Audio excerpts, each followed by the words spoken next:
Subscribe to my channel Dhule Express News. Subscribe now, press the bell icon and never update from Dhule Express News. सहाय्यक police निरीक्षक रणवीर सिंग राजपूत एलसीबीच्या जाळ्यात लाचलुचपत प्रतिबंधक विभागाची मोठी कारवाई। सहाय्यक पोलीस निरीक्षक लेखनिक वर्ग 3 SRPF ग्रुप क्रमांक 6 धुळे येथील सेवक रणवीर सिंग देवालाल सिंग राजपूत यांना 500 रुपयाची लाच घेताना रंगेहात पकडले। तक्रारदार SRPF ग्रुप क्रमांक 6 धुळे येथील कॉन्स्टेबल या पदावर नोकरीस असून त्यांनी 2018-19 या वर्षात अर्जित रजा घेतली होती व सदर रजा रोखीकरणाची रक्कम 11,500 रुपये जानेवारी महिन्यात मिळवून दिली व या संदर्भात आरोपी लोकसेवक वारंवार याबाबत सदर तक्रारदार यांच्याकडे लाच मागणी करत होते। सदर लाचेची मागणी संदर्भात तक्रारदार यांनी लाचलुचपत प्रतिबंधक विभागाशी संपर्क साधून याबाबत तक्रार दिली व त्या तक्रारीनुसार दिनांक 6 मार्च रोजी सदर तक्रारीत पडताळणी केली असता तक्रारदार यांच्याकडे सहाय्यक पोलीस निरीक्षक लेखनिक वर्ग क्रमांक 3 SRPF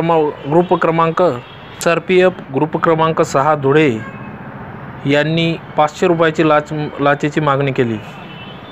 त्या अनुषंगाने आज दिनांक 7 मार्च रोजी सापळा रचून आरोपी लोकसेवक सहाय्यक पोलीस निरीक्षक रणवीर सिंग राजपूत यांनी SRPF ग्रुप क्रमांक 6 कंपनी कार्यालय धुळे येथे 500 रुपये स्वीकारल्यानंतर त्यांना रंगेहात पकडण्यात आले।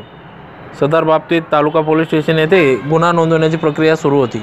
सदर लाचेची मागणी संदर्भात कारवाई यावेळेस माननीय पोलीस अधीक्षक डॉक्टर श्रीकांत परोपकारी अतिरिक्त चार्ज, माननीय अप्पर पोलीस अधीक्षक श्री निलेश सोनवणे नाशिक परिक्षेत्र यांच्या मार्गदर्शनाखाली पोलीस उप अधीक्षक सुनील कुराडे साहेब, पोलीस निरीक्षक महेश बोर्टेकर व त्यांच्या पथकातील police constable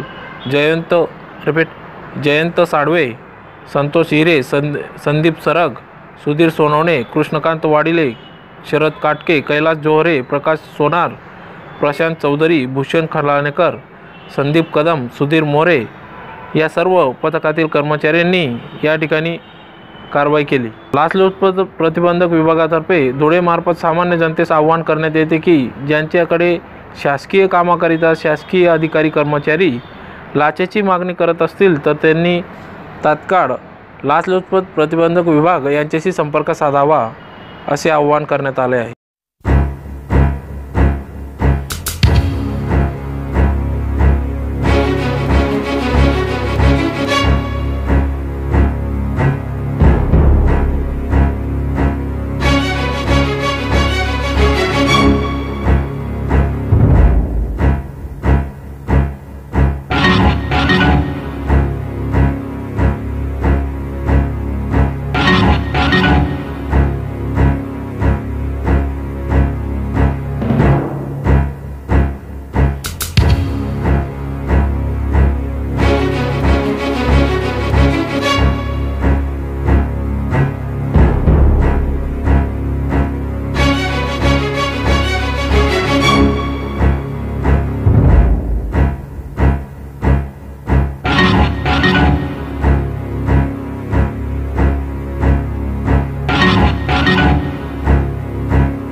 Subscribe to my channel Dhule Express News. Subscribe now, press the bell icon and never update from Dhule Express News.